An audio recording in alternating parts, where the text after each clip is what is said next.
Chicken గున్యా పేరు ప్రత్యేకంగా పరిచయం చేయనవసరం లేదు. ఏటా కొన్ని లక్షల మంది దీని బారిన పడుతున్నారు. ఈ వైరస్ సోకితే మనిషిలా ఉండలేడు. తీవ్ర జ్వరం, కీళ్ల నొప్పులతో బాధపడతారు. ముఖ్యంగా ఒళ్లంతా నొప్పులతో తీవ్ర ప్రభావం చూపుతుందని చెప్పొచ్చు. చికెన్ గున్యా సోకిన వ్యక్తి మరొకరి సహాయంతో మాత్రమే లేచే ఓపిక కలిగి ఉంటాడు. ఇప్పుడు అలాంటి జ్వరం బారిన పడ్డారు మెగాస్టార్ చిరంజీవి. వినడానికి షాకింగ్ గా ఉన్నా ఇది నిజం. ఈ రోజు మెగాస్టార్ చిరంజీవి పేరు Guinness book of world records లోకి ఎక్కింది.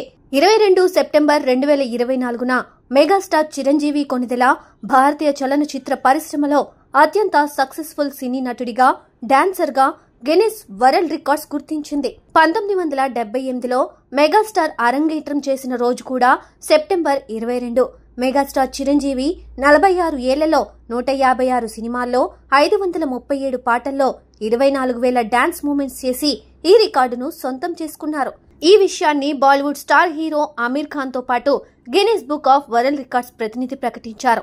ఈ కార్యక్రమానికి హాజరైన యాంకర్ మెగాస్టార్ చిరంజీవి గత 25 రోజులుగా చికెన్ గున్యాతో బాధపడుతున్నట్లు వెల్లడించారు.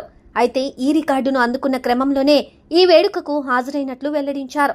మెగాస్టార్ చిరంజీవి 25 రోజులుగా ఒకవైపు చికెన్ గున్యాతో బాధపడుతున్నప్పటికీ ఇది అతని జీవితంలో అరుదైన క్షణం కావడంతో అతను కూడా నీరసంగా కనిపించాడు. దీంతో ఆయన గిన్నిస్ రికార్డ్ సృష్టించాడని అభిమానులు సంతోషం వ్యక్తం చేస్తుంటే మరోవైపు ఈ విషయం తెలిసి షాక్ అయ్యారు.